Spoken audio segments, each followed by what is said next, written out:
In the heart of the troubled Republic of Viridia, where power was a fickle tide that raised and drowned fortunes overnight, the young and ambitious Senator Valerius observed the political landscape with a clarity that bordered on prescience. The air was thick with the tension of an inevitable confrontation. Between the two greatest powers on the peninsula, the expansive and militaristic Republic of Ethel and the wealthy and influential Principality of Lyria Viridia. Squeezed between, the two giants floundered in a swamp of neutrality. Believing that inaction was its only safeguard, Valerius, avid scholar of the ancient arts of governance and war, peers in the Senate. They clung to the hope that by not declaring for either side, they would be spared the victor's wrath. In their impassioned speeches, the older senators preached prudence, restraint, and the wisdom of waiting for the dust to settle. "We are the balance," declared Consul Fabius, a man of great respect and little vision, "and the balance does not tip." Valerius saw the truth with a cutting clarity. The balance, when it does not tip, merely becomes an object to be crushed by the victor's weight.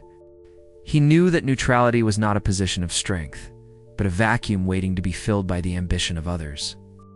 Both Ethel and Lyria had sent emissaries to Viridia, seeking alliances and offering vague promises of protection and prosperity. And to each offer, the Senate of Viridia responded with polite evasions and declarations of friendship to both sides. A policy Valerius considered a slow and deliberate suicide. While his contemporaries hesitated, Valerius acted in the shadows. He began a subtle campaign, not to convince the Senate as a whole, but to win the ears of influential generals. He spoke not of loyalty to Ethel or Lyria, but of loyalty to a strong and decisive Viridia. The winner will not desire dubious friends who did not aid him in his time of trial, and the loser will not shelter us, for we did not risk our fate for his. The turning point came when the legions of Ethel marched to the border under the pretext of military maneuvers. Panic seized the Senate. Lyria sent an urgent message promising gold and mercenaries if Viridia joined them. Ethel, in turn, offered a non-aggression pact and a slice of the conquered lands.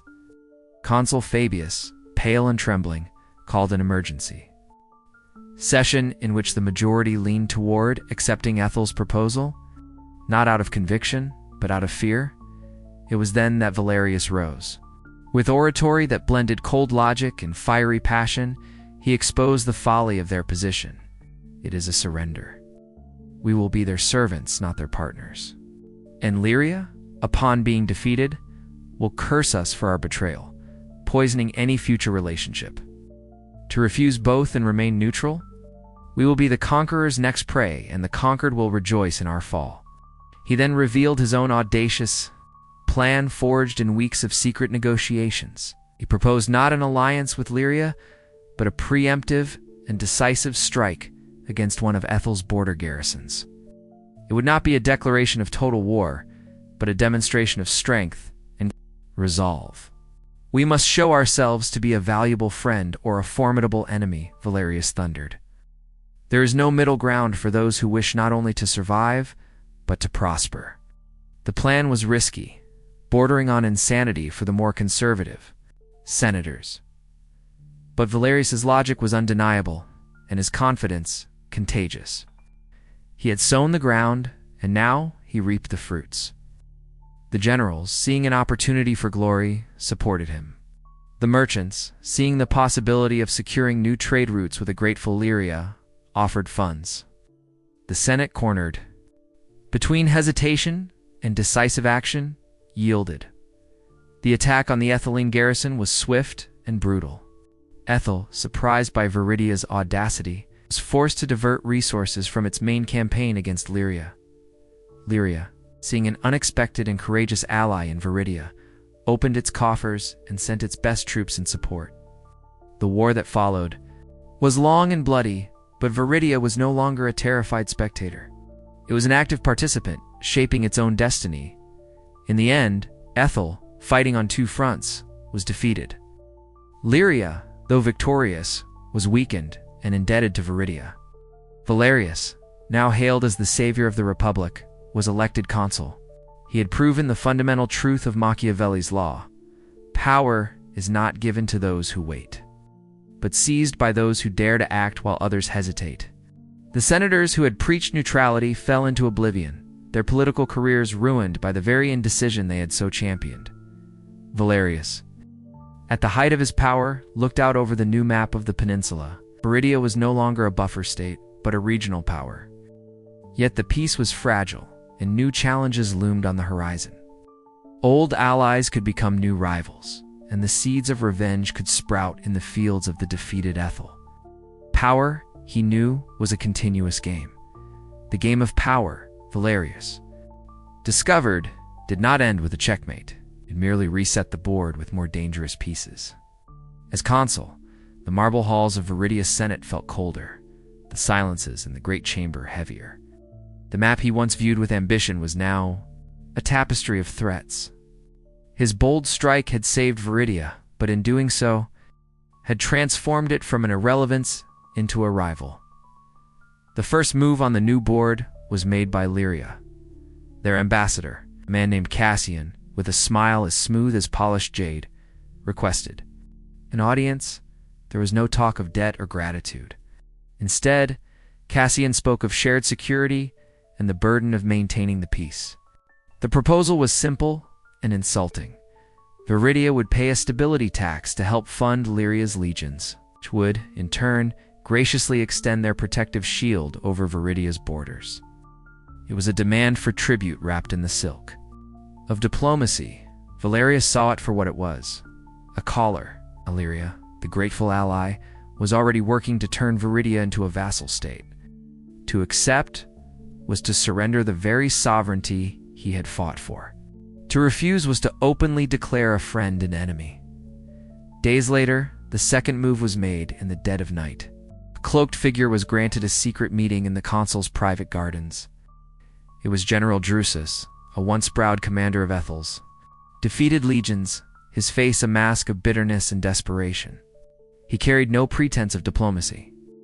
Lyria grows fat and complacent, Drusus hissed, his voice a venomous whisper. They see you as a tool they can soon discard. We see you as a fellow predator. We're rebuilding, quietly. Let Lyria believe. You are their loyal dog. Let them move their legions east, toward the old disputed territories. When they are overextended, you will strike their supply lines. We will rise from the west and break their spine. Viridia will have the southern coast, all the way to the Jade Sea. Ethel will be reborn in its ancestral lands. We will share the Peninsula Valerius as equals. The offer was a poisoned chalice, yet the dark logic was tempting. Ethel's thirst for revenge was a weapon he could potentially aim, but the most immediate danger was not across the border. It was in the very streets of his city. The war had been costly. Taxes were high, and there were empty chairs in many homes. A charismatic young nobleman named Lucian, son of the disgraced former consul Fabius, began to exploit this simmering discontent. He didn't hold rallies in the forum. He spoke in taverns and marketplaces, his voice filled with feigned sympathy. Valerius gave you glory, Lucian would say, buying a round of ale for grieving fathers. But what is glory to a man who cannot feed his family? He played dice with our sons' lives, and for what? So that Lyrian merchants can sail safely while our own ships pay their tariffs. He calls himself a savior, but he saved a seat for himself, paid for with our blood and coin. The poison of whispers was spreading. Valerius knew that a disgruntled populace was the fertile ground in which conspiracies grew best. Lucian was a weed, and if left unchecked, it would choke the life from Valerius's rule. Trapped between a domineering ally, a vengeful enemy, and a restless populace, Valerius understood that his old axiom, never be neutral, had to evolve. Public, decisive moves siding with Ethel or openly defying Lirio would ignite a fire he couldn't control. True power was not just about acting while others hesitate. It was about forcing your enemies to act on your terms. He needed to make them believe he was hesitating. He summoned the Lyrian ambassador Cassian back to the Senate. In a stunning public address, Valerius conceded. He announced that Viridia, in the spirit of eternal friendship, would agree to pay a portion of the stability tax. He painted it as a small price for peace and prosperity. The chamber erupted. His own generals looked at him with disbelief and betrayal. The common people heard the news as a confirmation of Lucian's whispers. Their consul was bowing to a foreign power. Still in the shadows, Lucian smiled, seeing his path to power clearing. Miles away, the Aethelline plotters, hearing of Valerius's apparent weakness and capitulation to Lyria, grew bolder, believing him to be a desperate man now ripe for their influence. That night, alone in his study, Valerius looked at his map. He had publicly chosen a side, but it was a feint. By appearing weak and subservient to Lyria, he had enraged his own military, made the Aetholians overconfident, and given his internal rival Lucian enough rope to hang himself. He had not remained neutral.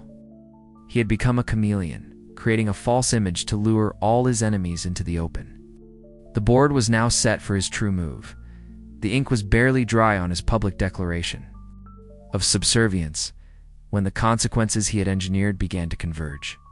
A coded message arrived from General Drusus of Ethel, its tone no longer one of suggestion, but of impatient command. "The iron is hot," it read. "Your weakness has convinced Lyria of your docility. They are blind. We meet at the ruined Temple of Janus on the next moonless night. Come alone. We will finalize the pact that will remake the world." Simultaneously, Valerius's spy master, a man known only as Silas, who moved through the city as unseen as the wind, delivered his own report. "Lucian has made his move," Silas whispered, his face impassive in the candlelight of the consul's study. "He has approached General Marcus, appealing to his honor, his pride, and his anger over the Lyrian tax. He believes Marcus is the key to turning the legions." Valerius felt a grim satisfaction. The pieces were moving precisely as he had willed. General Marcus was a grizzled veteran, a man whose loyalty was not to titles or gold, but to the strength of Viridia itself. The one General Valerius trusted implicitly. That night, Valerius summoned Marcus, not to the Senate, but to the same hidden gardens where he had met the Aetheline plotter. "Lucian will offer you command of the city guard," Valerius stated, not as a question, but as a fact. Marcus's jaw tightened. "He has. He calls you a Lyrian puppet and speaks of restoring the Republic's honor. The man's ambition is a disease." "Then let us use his disease to cure another," Valerius replied, his voice low and steady. He laid out the full scope of his gambit. He would agree to meet Drusus at the Temple of Janus. Marcus's role was not to stop Lucian, but to join him. "You will go to Lucian," Valerius instructed. "We'll tell him you are with him, and then you will give him the one thing he needs to turn his whispers into a sword: proof. You will tell him the time and place of my treasonous meeting with Ethel." Marcus stared for a long moment, the firelight flickering in his old eyes. He saw the terrifying genius of the plan. He saw the immense risk. Finally, he gave a single, sharp nod.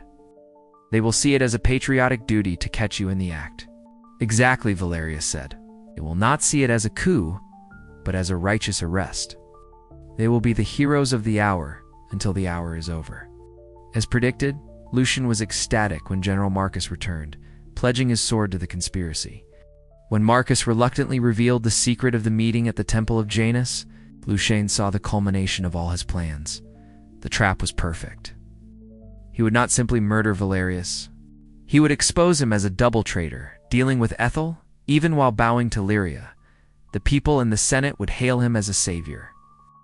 He quickly gathered the other disaffected nobles and military officers, their resolve hardened by Marcus's defection.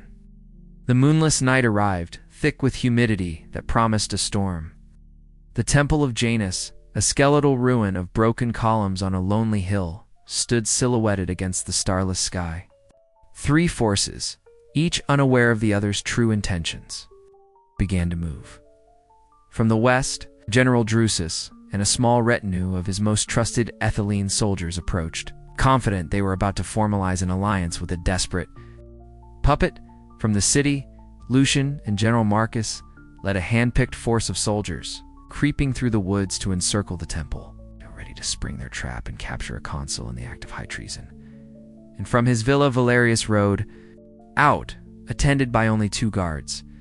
He appeared calm, resolute, the very image of a man walking toward his destiny or his doom. He knew the Athenians were waiting. He knew Lucian's men were already hiding among the ancient stones. He was knowingly walking into the crossfire of two separate plots against him. He was not the bait. He was the trapper, and he was about to pull the string. The air inside the ruined temple was heavy and still. Rainwater dripped from the collapsed roof, pooling in the cracks of the ancient mosaic floor. Valerius stood before the crumbling altar. Of Janus, the two guards he'd brought standing like statues in the deep shadows behind him. Across from him, General Drusus of Ethel unrolled a heavy parchment scroll. The terms of their treacherous pact gleamed in the dim lantern light.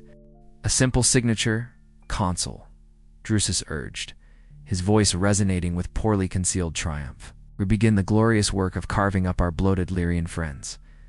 Your people will thank you for the riches we bring. Valerius feigned hesitation, his eyes scanning the oppressive darkness beyond the columns. It is a great risk. My generals are already angered by my... accommodations with Lyria, an open alliance with Ethel, hidden in the overgrown narthex. Lucian felt his heart hammer against his ribs. He watched as Valerius, the great consul, wavered. He saw Valerius's hand reach slowly, hesitantly, toward the scroll. This was the moment.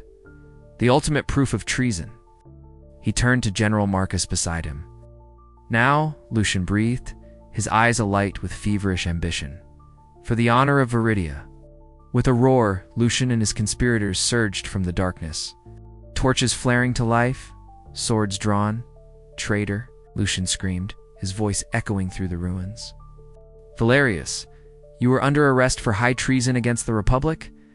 Drusus and his men spun around, stunned by the sudden ambush. For a heartbeat, chaos reigned, and then Valerius's trap sprang shut. It was not a hidden legion that emerged. The reversal was far more intimate and brutal. As Lucian lunged forward, General Marcus, the grizzled hero he believed was his ace, moved with shocking speed. His sword did not point toward Valerius. It plunged directly into Lucian's side. The young nobleman gasped, his cry of triumph turning into a wet, choked sound of disbelief as he crumpled to the floor. Simultaneously, Valerius's two guards exploded into motion. They were not mere soldiers. They were shadows of death. Before, Drusus's men could even raise their shields properly. Two were down, throats slit. Valerius himself stepped forward, not away from the fight. He deflected the panicked swing of the Aethelian general and, with a precise twist of his arm, sent Drusus's sword clattering onto the stone floor. Lucian's men froze, their charge cut short. Their leader lay bleeding out at the feet of the very general who had led them here. The legendary Aethelian commander was disarmed and surrounded. The scene had inverted in less than 5 seconds. They were not righteous saviors, were fools. Pawns in a game they hadn't even known they were playing. The only traitor here, General Marcus boomed into the stunned silence. His sword, now pointed at the conspirators, was the one who sought to divide Viridia for his own vanity. As if summoned by the climax, a new figure stepped from a hidden alcove behind the altar, a place no one had thought to look. It was Cassian, the Lyrian ambassador, his face pale, his eyes wide with a terrifying mixture of shock and dawning respect. He had seen it all. Ethel's plot to betray his nation, and Valerius's brutal, brilliant annihilation of an internal conspiracy. Valerius ignored him for the moment. His focus was on the remaining soldiers of the coup, their torches flickering. On their terrified faces, he did not raise his voice. He spoke with a chilling calm that cut deeper than any shout. Lucian offered you glory. I offer you a choice, Valerius said, picking up Lucian's fallen sword. You were misled by a boy who wrapped his ambition in our flag. Swear a new oath, here and now, to the Republic and to your consul, and you will be folded back into the legions. Your misguided actions tonight will be forgotten. Refuse, he paused, gesturing to the bodies, and you will share their fate. Choose. One by one, with shuffling feet and clattering shields, the soldiers knelt. Only then did Valerius turn to Cassian. He walked over and picked up the Aethelian packed from the floor. He handed it to the stunned Lyrian ambassador. "A gift," Valerius said simply. "Proof of Viridia's unwavering friendship. We have handled our internal matters, and it appears we have handled one of yours as well." Cassian took the scroll, his fingers trembling slightly. He was a master of diplomatic games, but he had just witnessed a level of ruthless mastery that dwarfed his own. Valerius was no puppet. He was the single most dangerous man on the peninsula. Lyria, Cassian realized, was now profoundly terrifyingly. In his debt, as if on cue, the storm finally broke. A torrent of rain began to fall, drumming on the remaining sections of the temple roof and hissing on the conspirators' torches. It washed over the stones, turning the dust and blood into dark streams that ran between the cracks of the mosaic, cleansing the floor of the ruin where Valerius had, in a single night, secured his rule and made his nation a true power. The game was not over, but the board was now, unequivocally, his. As the rain washed the blood from the ancient stones, Valerius did not remain in the temple to savor his victory. He rode back to the city under the cover of the storm, leaving behind the bodies of his enemies and the seeds of a new order. Night in his study, as thunder rumbled like the distant echo of a furious god, he contemplated not maps or strategies, but the very nature of existence itself. He now understood in his soul that the law "never be neutral" was merely the first verse of a much deeper poem.